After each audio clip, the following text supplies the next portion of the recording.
Hundreds of Palestinian prisoners and detainees are now free, and the last surviving Israeli hostages are reunited with their families after 738 days in Hamas captivity. Here's the moment one family laid eyes on their loved one.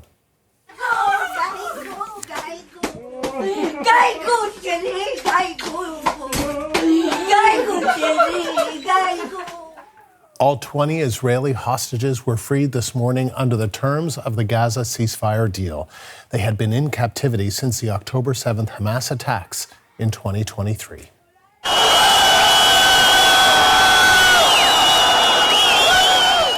There were also celebrations and reunions in the occupied West Bank. Huge crowds turned out to greet buses carrying Palestinian prisoners and detainees freed under the peace deal. It's the start of a grand concord and lasting harmony for Israel and all the nations of what will soon be a truly magnificent region. I believe that so strongly. This is the historic dawn of a new Middle East. The man getting much of the credit, U.S. President Donald Trump. He declared the war in the Middle East is now over. Trump arrived in Tel Aviv early Monday to mark the release of the hostages, and he was greeted with much fanfare ahead of his speech with the Israeli parliament. Trump then traveled to Egypt for a high-stakes peace summit in Sharm el-Sheikh, joining leaders from more than 20 countries to sign a ceasefire deal for Gaza. Trump called it historic and announced that phase 2 of his 20-point ceasefire plan to end the war is already underway. With the day drawing to an end in Israel, a convoy carrying the bodies of an undisclosed number of deceased hostages has arrived in Tel Aviv. They will undergo forensic testing for positive identification. Under the terms of the deal, Hamas will hand over the remains of 28 hostages. The CBC's Briar Stewart is in Jerusalem with more on how the release of the Palestinian prisoners and Israeli hostages unfolded. It was an emotional day here in Israel. 20 hostages were returned and reunited with their families. Now, many of them looked frail and gaunt after spending 2 years in captivity, often deep underground in tunnels. They were all transferred to medical facilities. As part of this deal, the hostages who were killed, their bodies were supposed to be returned. There's 28 of them. Only 4 bodies were brought back today. And the group that represents hostage families called this a violation of the agreement. However, it was anticipated, though, because officials had said that Hamas might have had a hard time finding some of the bodies in the vast ruins of Gaza. Now, also part of the agreement was a deal to release 1,700 Palestinian detainees. These were people that were arrested and held since the war in Gaza began. They were released back into Khan Yunis. The crowds of thousands swarmed around the buses as they arrived, and armed men were in the crowd trying to maintain security. Now, another group of Palestinian prisoners, 250 of them, they were serving life sentences in Israel for serious crimes. They were released, and more than half of them will go into exile. U.S. President Donald Trump addressed Israel's Knesset today, speaking for more than an hour. There was only a break when he was briefly interrupted by a lawmaker who held up a sign demanding that Israel recognize Palestine. Now, the situation in Gaza was talked about very little during Trump's appearance. Instead, he talked about a new dawn for the Middle East, and he spent time praising the country's prime minister. And I said, Bibi, you're going to be remembered for this far more than if you kept this thing going, kill. It would be it would not be the same. And I just want to congratulate you for having the courage to say, that's it, we've won. Trump did spend some time meeting with hostage families, but certainly this very brief visit here really did feel like a victory lap, albeit a very early one. Briar Stewart, CBC News, Jerusalem. The CBC's Crystal Gumansing spent the day in Hostages Square in Tel Aviv. For the past 2 years, the square has been a scene of mass protest at least once a week. But today, that anger turned to joy. People here at Hostages Square are taking a little time to relax and decompress after a very long and emotional day. There is confetti on the ground. There are some posters that are still up around the square. From very, very early on in the morning, we saw people gathering here wanting to be a part of what eventually was a celebration, witnessing the return of the remaining 20 surviving hostages from the October 7th attacks. Now, people here were very happy to see the fact that those hostages, the men, were able to walk under their own power, to go from Hamas to the Red Cross and then into the waiting security of Israel Defense Forces. One of the most fun and really emotional moments was when helicopters flew overhead and people were told to look up, that it was in fact a helicopter carrying some of the survivors to a nearby hospital. People would start to cheer and scream and wave flags. This area has just been jammed-packed with people, not only today, but over the past 2 years. It was here that weekend after weekend after weekend, people came out demanding the end of the war and demanding the return of all of the hostages. People said being here today to witness it gave them a sense of relief. It's a moment that I will never forget. And it's a moment that actually fulfilled a wish that drove us here each and every time. The families will need to heal somehow. It will be a long, long process. For Israel, we hope for a better future. I thought we need a closure for this horrible 2 years, and I wanted my kids to feel the special energy that's going to be here today and be part in something bigger. So emotional. This place was never a happy place before in the past 2 years, and to see all these people coming out just wanting to support, to show the families how important this is for all the people of Israel to come out and just showcase our love and how happy we are with just this war being over. While there is a sense of relief here, there is also some worry being expressed. The hostage families are concerned the fact that only the remains of 4 individuals are being returned. There were 28 in total, but they are saying that the fact that there only 4 are coming back is a blatant violation of the agreement. Israel's defense minister has also commented, saying that he wants this rectified and that if it is not, then Israel will take corrective actions.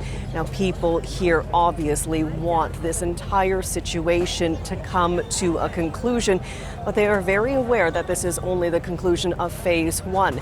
Phase 2 negotiations are still to get underway, and people here are hoping that the joy and celebration and uplifting feelings that they felt are not wasted in the coming weeks. Crystal Gamansing, CBC News, Tel Aviv. The Gaza Peace Summit brought in leaders from all around the world in a moment's notice. Here with a closer look at what came out of that meeting is John Gambrell of the Associated Press reporting from Cairo. Well, we heard from President Trump largely the same speech that he offered to the Israeli Knesset today. He gave hours later to the Arab and Muslim leaders who are gathered in Sharm el-Sheikh, Egypt. A lot of it sounded like his routine campaign-style speeches, non sequiturs, that sort of thing. But what stood out was Trump really pushed on the idea that this was a chance for the Middle East to try to find some sort of way to expand on this ceasefire in the Israel-Hamas war in Gaza. Now, one thing to note, 4 leaders at this summit, the Qatari Emir, the president of Turkey, Trump, and another, signed this peace accord. They described it, but we don't know exactly what the terms are, and who wasn't at the table was any representative of the Palestinians. A big question remains, how is the international community going to convince Hamas, a militant group that's ruled Gaza for years, to give up its arms? How is it going to find the billions of dollars needed to repair the damage after this 2-year-long war? And there's a lot of other questions as well.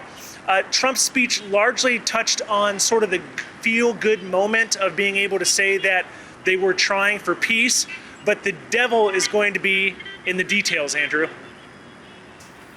And John, his hosts in Egypt reiterated a call for a two-state solution. What did its president have to say about Donald Trump's peace proposal?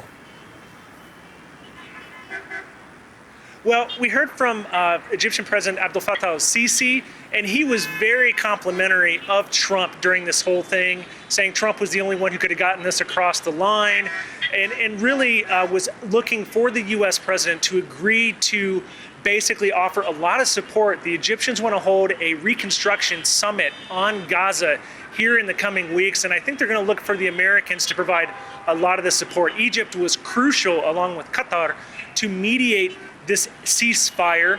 They were talking to Hamas a lot.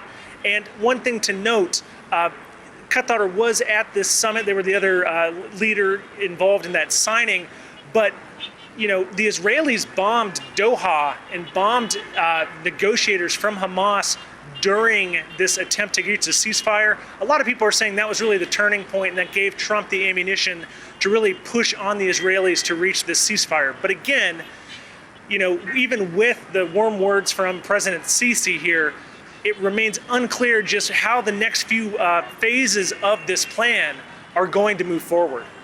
What do you read into the fact, John, that we have almost 24 world leaders assembled in literally a couple of days when other efforts have taken years to get to this point? I mean, just the significance of this moment. I think that's something really to latch onto. And, you know, you can look at it from two sides of the coin here. One side, you can look at Trump, how he called up the Pakistani prime minister at one point, and the Pakistani prime minister was one of these leaders who had nominated Trump for the Nobel Peace Prize. Trump obviously didn't get it. The political activist from Venezuela did. But the Pakistani prime minister said that he would again go ahead and move forward with potentially having him again as the Nobel as a candidate for the Nobel Peace Prize. And you know, that's one way to look at it. And the other way is that these leaders did join together. These leaders did say that they wanted to see a peace effort in Gaza, but you know, a lot of them were kind of behind Trump, kind of swaying as his speech went on in Sharm el-Sheikh. And there's a concern that, you know, they were there to make sure that, you know, they were on the right side of Trump. But again, you know, the details are what's really going to matter in this, Andrew. John Gambrell of the Associated Press reporting for us from Cairo. More aid is starting to make its way into Gaza following the ceasefire agreement, but video footage shows chaotic scenes as desperate residents rush to collect it. Some have expressed frustration over the disorganized methods of delivery and have requested international agencies like UNRWA to handle the handover to ensure supplies reach those most in need. Arwa Damon is president and founder of the children's charity Inara. She tells us more about the humanitarian situation in Gaza.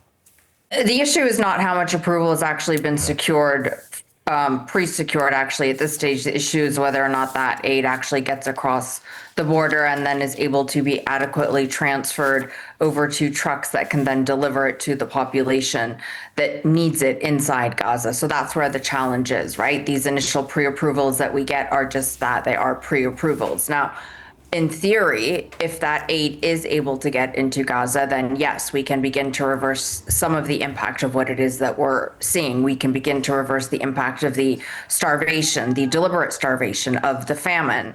But we also need to look at what exactly is Israel going to actually permit to cross the border. If we use the ceasefire that took place earlier this year as an example, back then, Israel did not permit sufficient shelter items to enter the Gaza Strip. Israel did not permit the sorts of machinery that is needed to begin clearing the roads of rubble and, you know, bulldozers to begin trying to clear buildings themselves. Let's not also forget that there are tens of thousands of bodies that are missing, that are believed to be buried underneath the rubble in Gaza. We need things like baby incubators to hospitals. Right now we have a situation where babies aren't just sharing one incubator, they're even having to share oxygen masks. We need medicine, we need fuel, we need soap. Soap is such a basic item, but is in such great need. There has not been sufficient soap in Gaza for months. And what this has done is caused the widespread of diseases that are fairly easily treatable, but can end up being quite devastating, like diarrhea, like skin rashes. You have children who are unable to sleep at night because of the boils that they have on their skin due to a lack of hygiene that has been forced on them. And so when we look at what is hopefully going to be happening in the next few days in terms of trucks actually beginning to cross the border, we need to look at how sustained that is going to actually be and exactly what items are located on them. And so far, the ceasefire seems to be holding up. Can you talk to us, though, about the challenges aid delivery might face? I mean, look, the first big challenge is obviously the aid getting across the border. The second is, and this is tragically to be expected, the desperation of the population and the swarms of people that you will be seeing around aid trucks. And this is because of the months and months of scarcity that they have been having to live with. Now, the more aid that gets across, the more that desperation is actually going to decrease, the more aid is actually going to reach people that is needed. But when it comes to trying to sort of serve the population at scale, what we really need is all of the humanitarian organizations to be permitted to do their job. We saw evidence of this during the first ceasefire, again, where even, back then in February of this year, there were warnings of famine across Gaza. And the only reason why the famine did not happen back then is because there was a surge of aid getting in. The other thing that we also need to be clear on is that it's not just about aid getting in, it's about people who are on a medical evacuation list being permitted to get out. There are tens of thousands of people who are waiting for medical evacuations. And the challenge there is twofold. One, you need Israel to permit people to exit Gaza for medical treatment, but then you also need a number of countries to step forward and say, yes, we will take cases from Gaza who need medical treatment. And this is very critical at this stage because you have, children and adults who are suffering multiple amputations. You have people, thousands, who have spinal injuries. You have people who have severe facial injuries, the types of injuries that cannot be treated inside Gaza. And trying to rebuild Gaza's medical, system, its entire infrastructure is years and years away from actually taking place. You also need to be able to bring in the equipment and be able to secure the adequate permissions to, rebuild sewage systems, to get that into place, garbage collection, water systems, desalination plants. You are quite literally, and I'm sure, you and your viewers have all seen the images of what Gaza looks like right now. It is dust. People are going back to areas that they used to call home, and they're not recognizing where home was. Everything has been completely obliterated. And so the population is still today in desperate need for those trucks to really start moving across the border. Arwa, we're almost out of time, but you've reported from many war zones throughout your career. How different is this war from previous ones? Look, Gaza was different from the first day that I set foot there back in March of 2024, and I've been there 4 times until Israel denied me entry this past February and March. And even though, the death and the destruction sort of echoes and reverberates across all war zones, what I saw in Gaza eclipses anything that I had experienced before. It was just the sheer scale and scope and size of it, but then also what it was doing to a people's soul and psyche. Look, generally speaking, in a lot of war zones, people do have a space that they can move to that is genuinely safe. Even though sometimes taking the route to get there can be extraordinarily dangerous, you do know that if you survive the bombings, if you survive the road out, that's it, you've survived. Gaza has none of that. You don't get to breathe a sigh of relief that you survived one bombing because the next one could come at any moment. And we really get a sense of this when we listen to what it is that children are saying, because children are aware of this, because children are terrified or were terrified that every single time a family member, a parent, a sibling went outside, they might not be coming back. And so when we look at the situation there, we also need to take into consideration the depth of the psychological trauma. And this was something that really struck me too, looking at people's faces, even from, again, back in March of 2024, was this sense that people were zombies, and they themselves described themselves as zombies. You look in their eyes and that light of life that a lot of us have, they didn't have it. And so mental health is also going to be a huge area that needs to be addressed. And one last point I would like to make is that now that there is a ceasefire in place, I hope that your colleagues across the media will finally be permitted by Israel to enter Gaza, because there is no more that sort of fake excuse of Gaza is too dangerous and that's why we're not letting the media in. Because once people are able to get in there and see for themselves, then they understand the truth about what it is that has really been taking place on the ground. And it will be like a sledgehammer to a lot of the Israeli narrative that has been so prevalent in the media. Arwa Damon is president and founder of children's charity Inara.